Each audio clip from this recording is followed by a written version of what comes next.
Hi, it's Kathleen with Good Vibrations Music Company. I'm here today to show you how to unpack your VFT table and to set it all up. So your table will come in this nice box, all taped up, and inside the table, be sure to look inside after you take your table out because there's a bag for the table and some instructions. So once you get your box, you're going to lay your box on its side and you're going to slide the table out. All right, so here's your table. Isn't it beautiful? I want you to understand how to open it. There's two clasps right here on the side. You want to open them very carefully, fold the clasp down, and then your table is going to open up. So let's talk about the components of your table. We have a face cradle, which is right here, which will go on the face plate. And those face plates can go into either end of the table. I prefer it at the end where the amplifier is on this end, but it's personal choice. Now, when you start to open the table, you want to make sure none of these cords are caught on the legs. That's very important because sometimes when they travel, they can get caught. Like this one is caught on the leg. So I'm just going to come around here and make sure it's all the cables are loose. And then I want you to be very aware, these are the speakers. These are the transducers on both sides. And here is our amplifier. Now you'll notice these black cords. All this cording is what powers the table. So you have to be very gentle with it, especially when opening it. So once you make sure all the cables are not tied up anywhere, you're going to open the table to its full potential.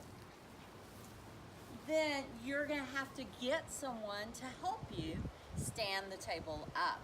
So you want someone on this end and someone on that end. So you're going to have two cords on one long cord. So there's a red and a white, or a red and a black sometimes. You're going to put the red one into the red hole and the white one into the white hole.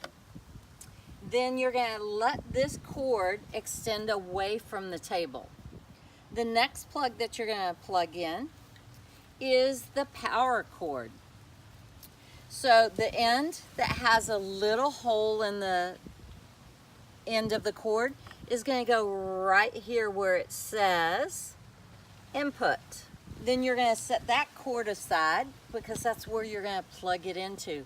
And we recommend plugging this into a power strip that if you had a power surge, the table would still be protected instead of plugging it directly into the wall. So what powers our VFT table is our vibrational speaker. So I have our vibrational speaker right here. And from that cord that had the red and white lines, you're going to plug in the speaker. And you're going to plug it into right where the headphone jack is. So this will start to power the table.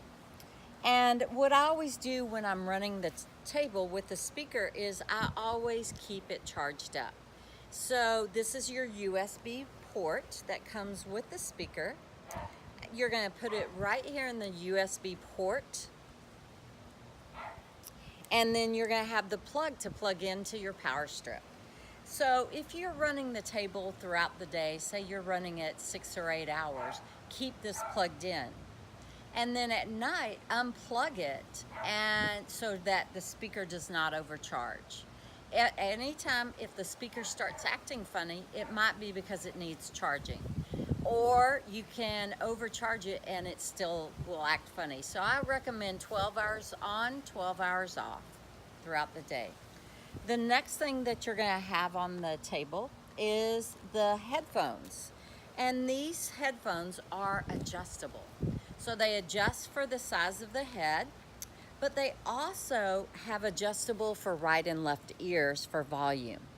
So once you're laying on the table, your client is, they can adjust the volume to what their hearing is. So it will be different for everyone. This is the only thing the client would adjust, or you would adjust, is the headphones. Because everything else will be preset once I show you how to set it today. Amplifier has many controls. Once your speaker is plugged in, and once your table cord is plugged in, you're going to turn the button for power, and it will power on. You'll start to hear the music play through the table, and then you have a volume control right here that will control the musicality. So if you want more music, you turn this controller up. I keep it around halfway. This second tuner is a crossover, and so what that means is it's crossing over to both the speakers and the transducers, and again, that's adjustable by choice. I always keep that in the center as well. Then you have treble and bass, and what I suggest on all the trebles and bass is keep them in the center position. The bass would be if you want more shake, you could turn it up. And then this last control is the volume of the table itself. So say somebody wants high vibration, they would turn the switch all the way up, or they can turn it all the way down, depending on what preference they want for the vibrational experience. So that's our speaker. And then don't forget, this auxiliary spot is where the headphones go in. So if you're playing the speaker by itself, the headphones go into the headphone jack. But when you're playing the headphones through the table, they go in this auxiliary jack. So make sure the headphones go onto the table, not onto the speaker. So as I told you, the auxiliary plug is for the headphones. So I'm going to take the end of the headphones cord, plug it into the auxiliary. So now your headphones are ready to have that experience on the table. So now we are set up and we're ready to go for your first sound experience. If you have any questions, you know where to contact us, goodvibrationsmusiccompany.com.